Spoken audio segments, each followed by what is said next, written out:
Isifo i-COVID-19 kusebenza njani ukuzahlukanisa?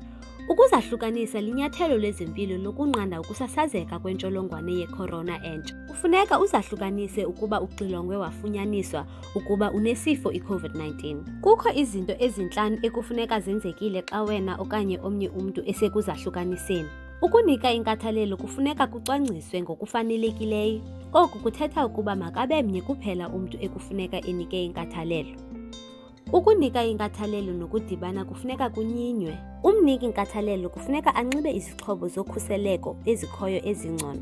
Umntu osekuzahlukaniseni kufuneka alandele iziqheliso ezingqongqo zokuzahlukanisa. Oku kuthetha ukunxiba igxulusha kwigumbi elinomnye umntu. Ukunxiba igxulusha xa usiya kwindawo yenu nonke. Lala ngokwahlukeneyo, hlala uze utye wedwa. Ungabi nazo indwendwe okanye sukundwendwela. Wonke umntu kufuneka alandele amanyathelo okulawula usulelo ekuzahlukaniseni. Oku kuthetha coca indlu yangasese ekwabelwana ngayo ngexesha ngalinye emva kokusetyenziswa. Hlamba uze ugcine izitya, iikomityi nezixhobo ngokwahlukeneyo. Hlamba ugcine impahla, izandlalo netawula ngokwahlukeneyo. Lahla inkunkuma yomzimba neyeziveliso zendalo ngokukhuselekileyo nangokwahlukeneyo. Bulala intsholongwane kwimiphandle yonke rhoqo nakakuhle. Hlamba izandla rhoqo nakakuhle.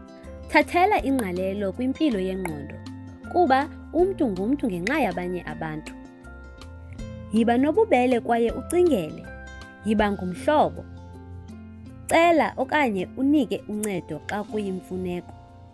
Cela okanye unike uncedo ngendlela olufunwa ngalo. Yazisa imvakalelo nodano. Khuthaza unyamezelo novelwano. Qwalasela inguquko kwimpilo yomnye. Tsala umnxeba ukuba wena okanye omnye umntu unomkhuhlana, uphefumla nzima okanye uphefumla kabuhlungu, ukubhideka. Hlala ukhathalela impilo yakho. Yenza kusebenze ukuzahlukanisa. Nqanda usulelo. Thintela isifo i-COVID-19. Impilo zethu zisezandleni zethu.